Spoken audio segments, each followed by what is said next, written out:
Hello tout le monde. Là, on va rentrer sur un sujet qui me passionne particulièrement, le pitch, comment présenter votre entreprise. Donc, je vais partager avec vous les techniques que nous avons appris, mais surtout à travers nos erreurs. Et le but aujourd'hui, c'est de vous éviter de devoir passer par des erreurs, des opportunités perdues pour apprendre ce que l'on va vous apprendre dans quelques instants. Ok? Donc, super. Aujourd'hui, comment est-ce qu'on commence un pitch? Je viens de rentrer dans la room virtuelle ou physique, ben, il faut toujours annoncer l'agenda de l'appel, l'ordre du jour de l'appel. La bande-annonce du film que vous allez présenter, si on peut comparer le pitch comme étant un film, eh ben, oula, alors, imaginez une phrase qui ressemblerait à ça. Je vais brièvement me présenter, moi, mon équipe et moi, ainsi que le problème douloureux que nous souhaitons résoudre à travers notre produit, avant de plonger dans le business model que nous souhaitons développer à l'échelle mondiale. Cette phrase-là ressemble au type de phrase qu'il faut, du coup, citer quand on veut annoncer l'ordre du jour. À vous de personnaliser et d'améliorer cela. Nous, notre but, c'est de vraiment vous montrer le squelette et la mécanique. Donc, annoncer l'agenda.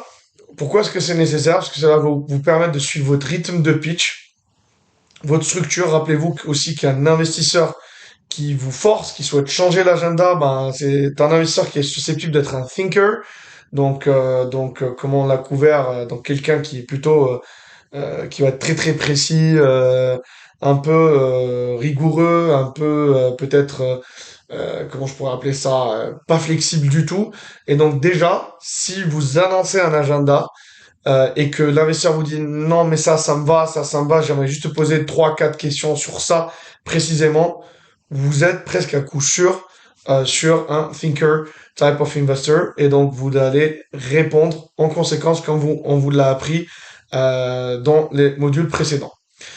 Il est moins frustrant aussi pour les investisseurs de connaître la bande-annonce du film avant que le film ne commence, bah parce que si vous n'annoncez pas l'agenda du call, bah il sait pas combien de temps ça va durer, il sait pas de quoi vous allez parler, donc ça va frustrer, il va peut-être poser des questions que vous allez couvrir dans l'agenda, et donc ça va le rassurer l'investisseur. Vous allez leur donner aussi la chance de se positionner, de poser des questions, et surtout de positionner ces questions-là quand ils le souhaitent, parce qu'ils vont essayer d'utiliser les gaps de structure, voilà, de passage entre les structures, la structure que vous venez d'annoncer, les différentes parties de la structure que vous venez d'annoncer, pour savoir quand est-ce que c'est le bon moment de poser des questions.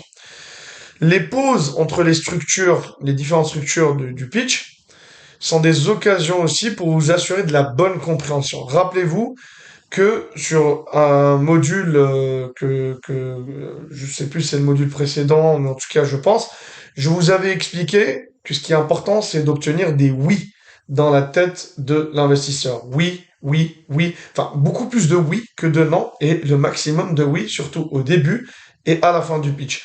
Donc, quand vous annoncez un agenda et que vous présentez l'équipe, peut-être le problème, et que là, vous vous posez, vous dites est-ce que vous avez bien saisi le problème, et que l'investisseur, il dit oui, vous cristallisez cette compréhension avec beaucoup de clarté.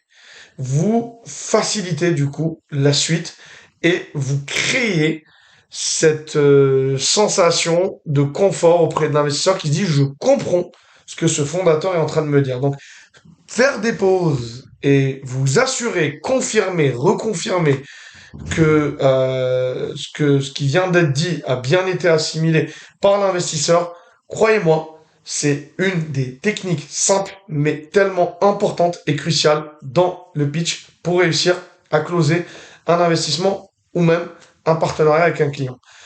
Donc, assurez-vous que quand vous passez d'un sujet à un autre et que vous êtes en train de suivre un agenda, et ben que vous vous êtes bien assuré que l'investisseur, l'interlocuteur a bien compris avant de passer au sujet suivant. Ok? Vous allez aussi éviter de répondre trop tôt à une question qui pourrait vous faire perdre du temps et du coup vous allez rater l'occasion de marquer des points importants que vous ne souhaitez pas manquer. Un exemple, dans toutes les startups, il y a des faiblesses et des forces. Vous allez avoir envie de minimiser les faiblesses, voire même de ne pas les afficher quand vous allez pitcher, et vous allez essayer de vraiment faire briller les forces. Quand vous annoncez un agenda, eh ben, en fait, l'investisseur, il sait que la réponse à telle question va venir, et donc il va éviter, vous allez aussi éviter d'avoir une question avancée un peu trop tôt dans le pitch. Ok?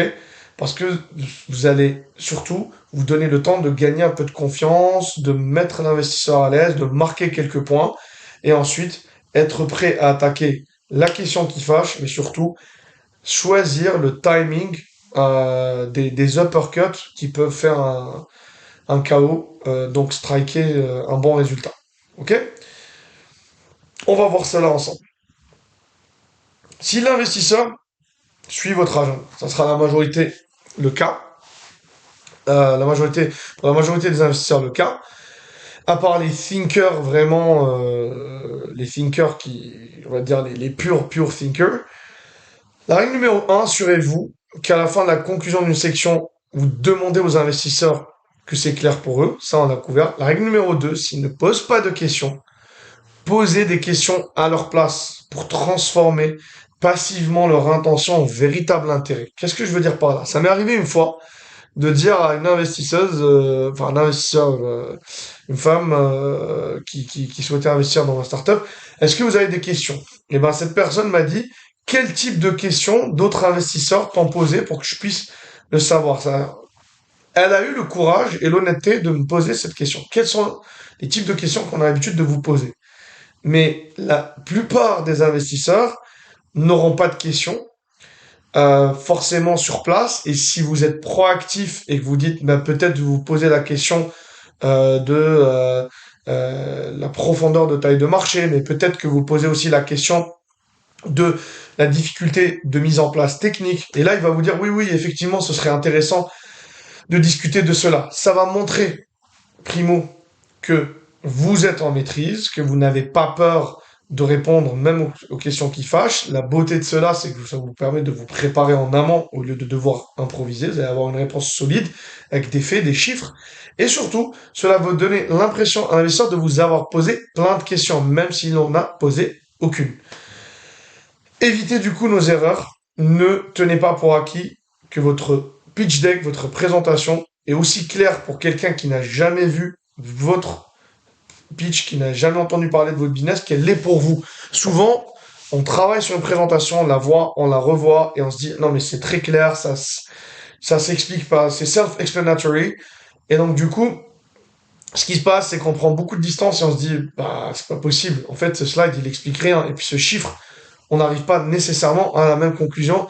Donc, ne faites pas cette erreur-là. Parce que nous, on s'est rendu compte, après des mois de boulot, que notre présentation n'était pas aussi claire que cela pouvait transparaître. Le pitch n'est pas un exercice de combat entre le fondateur et l'investisseur. Il n'y a pas un gagnant, un perdant. C'est une véritable conversation. Il faut arriver à un juste milieu. Il faut que les deux interlocuteurs, le fondateur de la startup et l'investisseur, se sentent assez à l'aise pour pouvoir cristalliser une relation qui est tout simplement soudée par une transaction financière.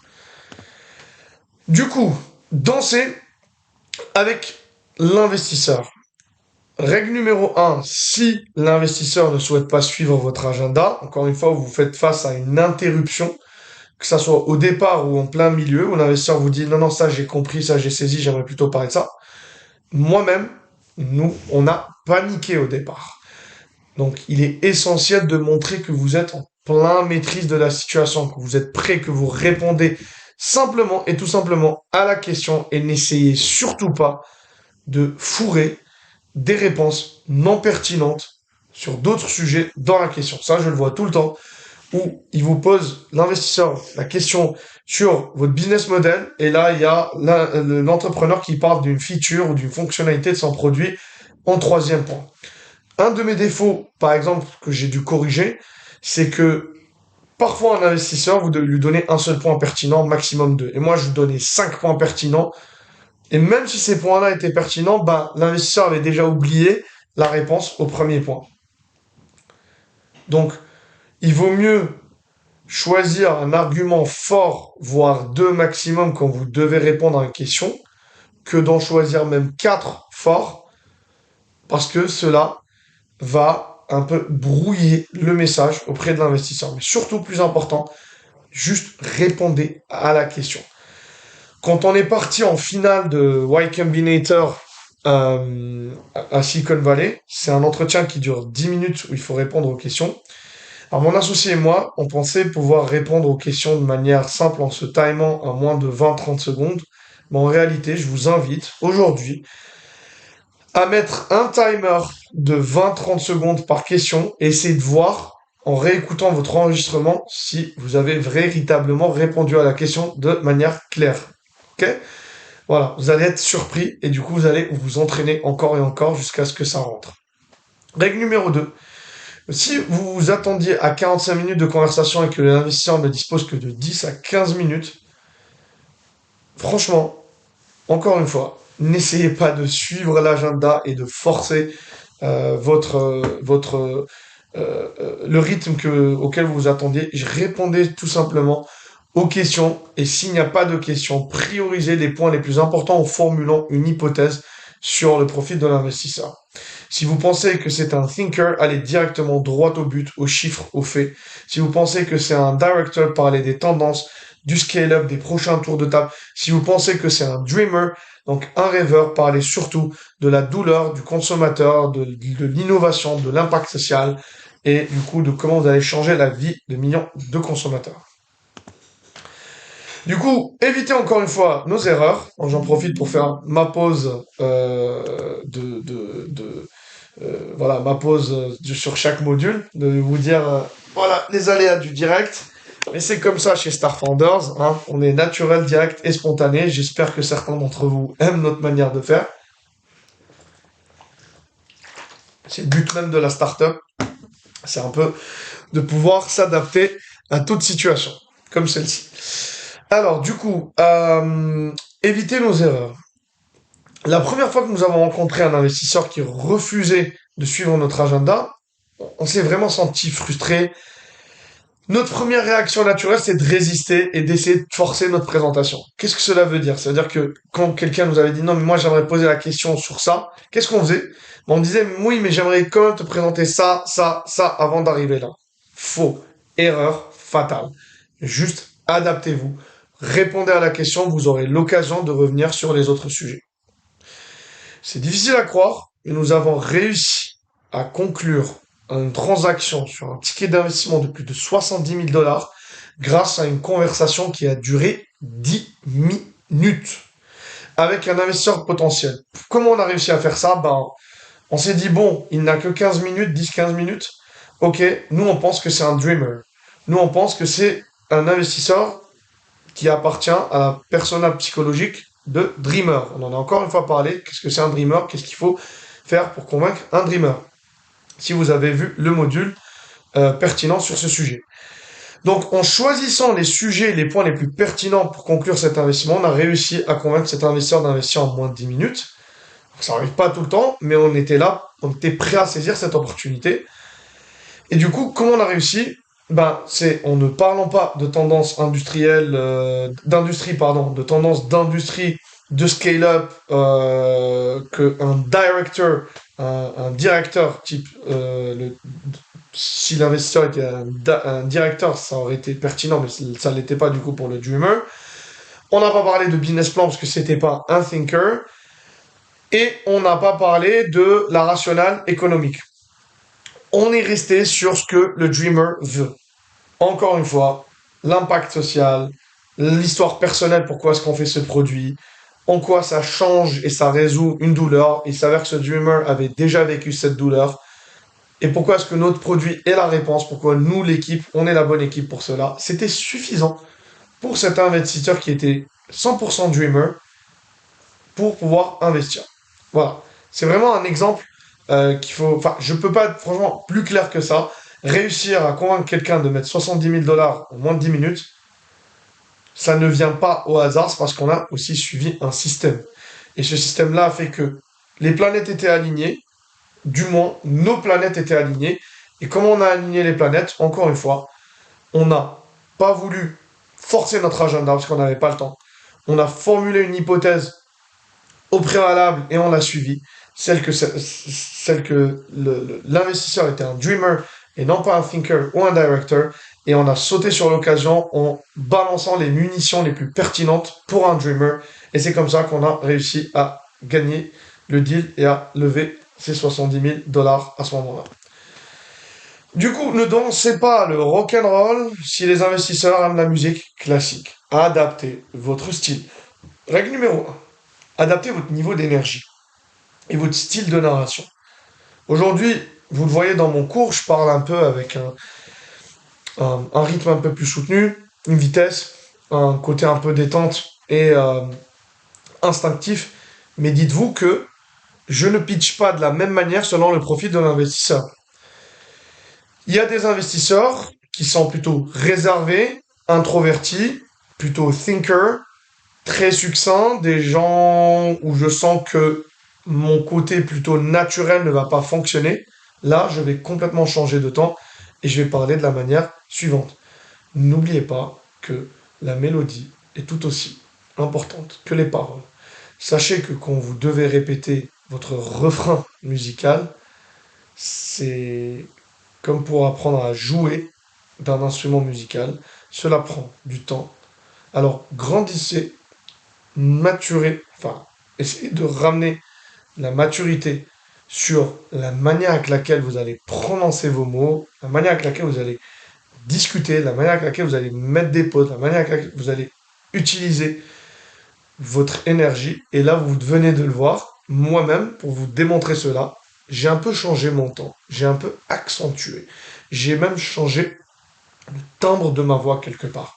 Donc, quand je sens par contre qu'il faut que j'ai des profils plutôt qui vont apprécier l'énergie, parce que ça se sent, parce que peut-être même que l'investisseur vous dit, enfin vous montre des sortes de aha moment quand vous arrivez avec votre énergie à marquer des points, et ben c'est là où vous savez qu'il faut plutôt faire de l'énergie. Donc qu'est-ce que ça veut dire?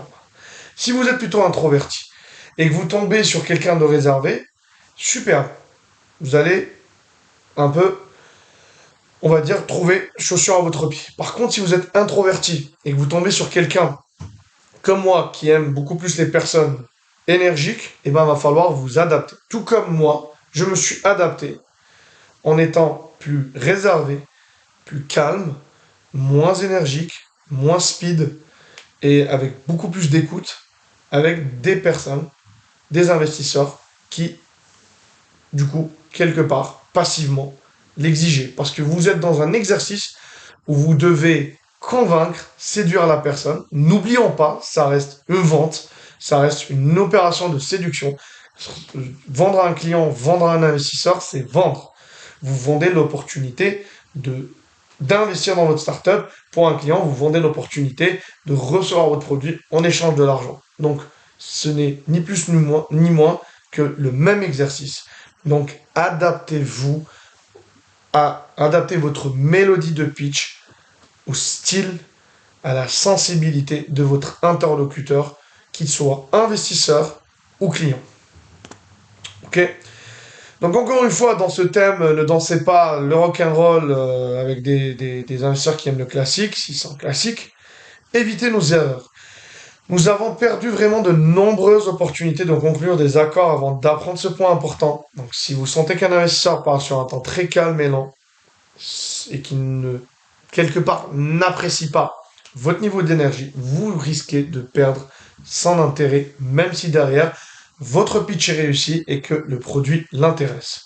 Donc on est là dans la forme. On a couvert souvent le fond. Là, on rentre vraiment dans le détail de la forme. Je vous invite vraiment à vous enregistrer et envoyer le pitch à différents types de profils d'amis. Un qui aime le côté énergie, un qui aime le côté posé, et vous allez avoir des aperçus différents alors que vous êtes en train de faire le même pitch. Voilà, donc c'est plus qu'un art, c'est une science, c'est vraiment un mix des deux. Et mais quelle que soit la personnalité de votre zone de confort, quelle que soit votre zone de confort, vous devez toujours repousser un peu plus vos limites et vous adapter à votre public. Mon associé Amine était moins créatif, moins énergique avec les investisseurs, qui avaient besoin d'une attitude plus combative comme la mienne. Enfin, vous le voyez, je parle avec mes mains, je suis un peu plus combatif. Tandis que moi, Walid, j'étais moins structuré, j'étais trop énergique avec les investisseurs qui avaient besoin de ressentir un discours plus stable, plus calme, plus lent. Donc, si vous identifiez cela au départ et que vous vous adaptez, vous êtes en train de peaufiner la forme de votre pitch et donc de vraiment augmenter les chances du succès. Ok, donc on va voir aussi quelque chose qui est assez important, c'est que dans ce conseil, vous devez expliquer votre startup, son business model, enfin tout, comme si vous parliez à un enfant de 6 ans. On va trouver, on va vous démontrer cela, et on va du coup faire un exercice ensemble. Quelle est la version que vous allez préférer? Est-ce que ça va être la version 1 ou la version 2? On va voir ça ensemble. La version 1, je vais vous présenter ma startup, Edbridge, avec cette version. Et on va voir la deuxième version et on va décider laquelle est la meilleure, la plus simple, la plus concise. Alors, on commence. Edbridge est une fintech qui utilise les accords de partage de revenus. Ce sont des contrats entre les étudiants admis dans des institutions d'études supérieures, dans les meilleures écoles, n'ayant pas de co-signataires ou de garantie des investisseurs et des investisseurs à la recherche de rendement à impact social où les étudiants s'engagent à verser un pourcentage fixe de leurs revenus limité dans le temps. Ouf.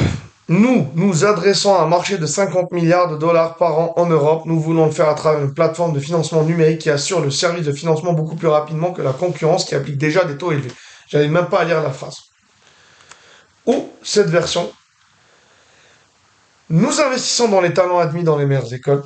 Des millions d'étudiants ne parviennent pas à financer leurs écoles, l'école de leurs rêves, et les plus chanceux d'entre eux qui arrivent à la financer ont même du mal à rembourser leurs dettes. En tant que fondateur, nous avons déjà été confrontés à ce problème et nous voulons résoudre ce problème par le biais d'une innovation simple. Les étudiants remboursent leurs frais de scolarité en versant, en donnant un pourcentage fixe de leurs futurs revenus pendant une période limitée dans le temps.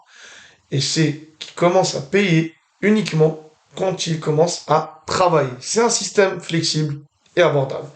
Est-ce que franchement vous préférez la version Edbridge est une fintech qui utilise des accords de partage de revenus, ce sont des contrats entre les étudiants et les investisseurs à avoir un impact social, nous nous adressons à un marché? Ou est-ce que vous préférez une version beaucoup plus simple? On investit dans les talents dans les meilleures écoles, des millions en souffrent, même les plus chanceux qui arrivent à trouver du financement, ils ont du mal à rembourser. Et nous, on a déjà vécu ce problème. Du coup, on veut résoudre cela avec une innovation simple. Voici le système, ils remboursent en pourcentage de leur salaire. C'est limité dans le temps, c'est flexible. Pourquoi? Parce que ils commencent à rembourser que quand ils trouvent un emploi. Boum. Le premier, c'est échec garanti. Donc, la deuxième version, bah, on a quelque chose de plus simple. Franchement, un enfant dans un collège ou un lycée pourrait comprendre au moins 80% de cette explication si on la récite ainsi en tout cas. Voilà. Du coup, lorsque vous présentez aussi votre équipe, et ça c'est important, vous devez montrer que vous êtes unique, qu'il y a un respect mutuel, que vous vous estimez et qu'il y a une expertise d'équipe. C'est vraiment des conseils importants. Encore une fois, vous êtes l'actif d'investissement numéro un de l'investisseur. Vous êtes les Avengers. Donc chaque membre de l'équipe a un pouvoir qui résout un type de problème différent dans votre startup. Ok. Note importante, si vous avez la chance d'avoir partagé un projet avec votre cofondateur. En ce qui me concerne, j'avais gagné un concours entrepreneurial avec Amine. Il m'avait aidé aussi sur plein de projets avant qu'on soit associés. Et ben, on a mis ça en avant. Donc du coup, même si vous jouez au foot ou au basketball ensemble chaque week-end, vous pouvez parler de ça pour montrer que vous êtes vraiment complices et que vous êtes, voilà, si vous êtes meilleurs amis depuis l'enfance, n'hésitez pas aussi à en parler. Mais le meilleur argument, c'est celui, en réalité, les- l'argument professionnel, celui d'avoir créé un projet, un parcours associatif ensemble, et ainsi de suite. Donc n'hésitez pas à le mentionner, les investisseurs aiment investir dans des personnes qui ont déjà travaillé ensemble, qui ont été des collègues de travail ou qui ont monté une start-up avec échec ou succès ou qui ont fait ne serait-ce que des projets d'études ensemble. Donc du coup, montrer l'unité aussi, c'est parler en bien de vos partenaires. C'est un jeu d'équipe qui est essentiel, la solidarité. Alors ce qui est vraiment intéressant ici, c'est que quand vous parlez de votre associé, eh ben c'est élogieux. Ça donne pas l'impression. Enfin, si vous parlez de vous-même et que vous dites moi j'ai gagné tel concours, j'ai réussi cela et ainsi, ça donne l'impression d'être un peu pompeux. Voilà, entre guillemets, que vous vous la pétez. Alors que si vous dites mon associé, il a gagné tel concours, il a eu telle promotion avant tel âge, il a été euh, noter je ne sais quoi et ainsi de suite, ben en réalité, vous pouvez vous le permettre parce que il n'est pas présent et vous parlez du bien à son égard. Donc, non seulement vous allez montrer que vous avez du respect, que vous êtes soudés en tant qu'équipe, mais surtout, vous allez le faire de manière naturelle sans donner l'impression que vous êtes en train de un peu trop exagérer sur le sujet. Même si votre associé est présent, avec vous dans un call avec un investisseur, c'est toujours mieux que ça soit votre associé qui un peu marque les points les plus importants de votre parcours. Voilà. Donc qu'est-ce que faisait Amine, mon associé? Bah, il parlait de moi comme étant un fondateur très créatif, une sorte de chasseur qui aime conclure les affaires, qui a une expérience en fusion-acquisition, qui a travaillé avec des personnes fortunées, du coup, il illustre mon expérience de manière un peu plus brillante, un peu plus impressionnante. Et si c'était moi qui le faisais, eh ben ça sonnerait pas de la même manière. Pareil, moi je parlais de mon associé Amine de la manière la plus élogieuse possible, que c'était un consultant unique, bien formé, qui a fait ses armes en stratégie dans les meilleurs cabinets dans le monde, qu'il a décroché une Fulbright, une bourse d'études aux États-Unis. Vous imaginez lui qui vous dit j'ai décroché une bourse d'études prestigieuse, si c'est moi qui le dis, tout en ayant l'air d'être vraiment impressionné, ce qui est le cas, ce qui est toujours le cas vis-à-vis de mon associé, eh ben vous allez marquer des points importants pour l'investisseur et vous allez réussir à le faire tout en étant humble. C'est ça le plus important. Faut être humble. C'est un exercice qui est difficile que d'être humble tout en marquant des points. Et ben, la technique, c'est de le faire, pas pour vous, mais pour votre équipe. Voilà, ça contrebalance les faiblesses. Donc ça sera tout pour aujourd'hui. Je vous dis bon courage et surtout pratiquez au maximum.